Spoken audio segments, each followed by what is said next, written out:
Hi guys, today I want to show you a couple tricks that I've learned in Paint3D. So one of the things you need to do today is to put a background on your picture. So you can either draw your background, and we already explored brushes. There's marker, pencil, we've got the crayon, the oil brush. This one is the watercolor brush, which you can change the thickness. So here we have, that's quite thick. You can change the opacity. This opacity here means the strength of your color. So this is very light. See how light that blue is? I can change my colors here. Here's more of an aqua color that I'm putting on, which you can barely see. Leave it over here. I'll make it a little bit stronger, okay? If you want to change your color, there's a little dropper here.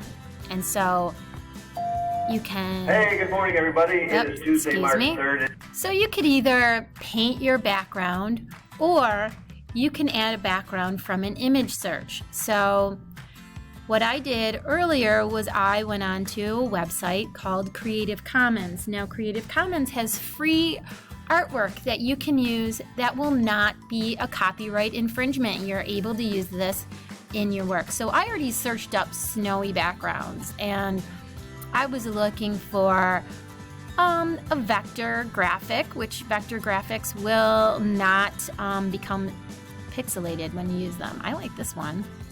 So what I'm going to do here is, if I click on the bottom right hand side of my mouse pad, I can see something that says save image as. I'm going to save it into my picture file.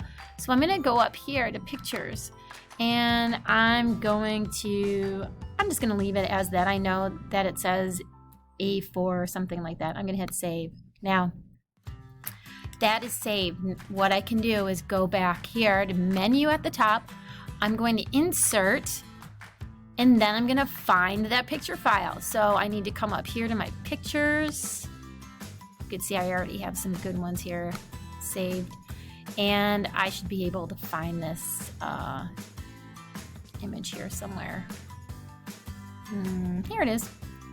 Click on that, and I'm gonna hit open, and presto, I have this awesome picture that I can use as my background, and I'm gonna put my snowman on here. So do you know this trick about grabbing these little squares at the corner and dragging it? That's gonna make your image bigger.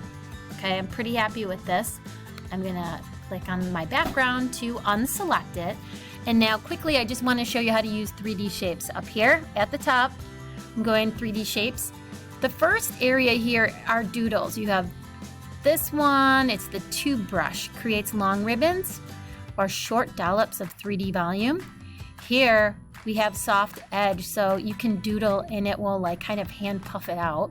And that's what I'm going to use for my snowman. In this one, it says add depth to a flat doodle.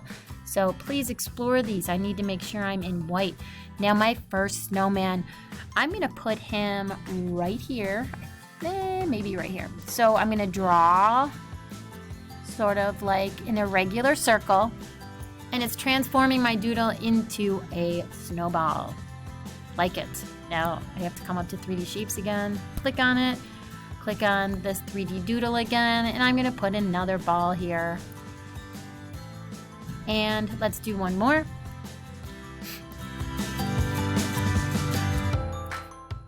There's my snowman. So I am happy with that. I can add my sticks. So for 3D shapes, I kind of just discovered this on accident. I could go up here in the search box and type in stick.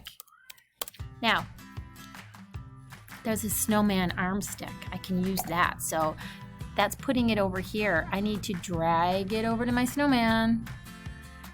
And we can't just leave it like that, right? So we need to use this tool to turn it. And I can shrink it down to the size that I want it. And I can put it on there. Okay, you can also use the 3D shape, this tube doodle. I could use that. And, I don't want a pink arm. I could draw my snowman stick arm very easily. And I could use this tool here, sharp edge, to maybe put a hat on my snowman. So I don't really know. Let's see, let's just put like a little cap on him. Okay. And then I like this because you can change the size and you can rotate it, you know. And the thing about digital art too is like, it's not a huge investment. It's super easy to just change things and start over again. But I'm gonna let you explore all the tools in here. Please use the 3D shapes on your snowman, but most importantly, save your file. I'm gonna hit save as, and I'm gonna hit image. And right here it says PNG image. That's what we want to save it as. It's in pixels. We're going to hit save, and it's going to have us name our file. So I'm going to name it as Snowman 5 because I've made a bunch of these, and I am going to click save. And once you get your project saved, you're going to end up uploading it into Unified Classroom, which I have another video on that, and I just want you to have fun. So we'll see you soon.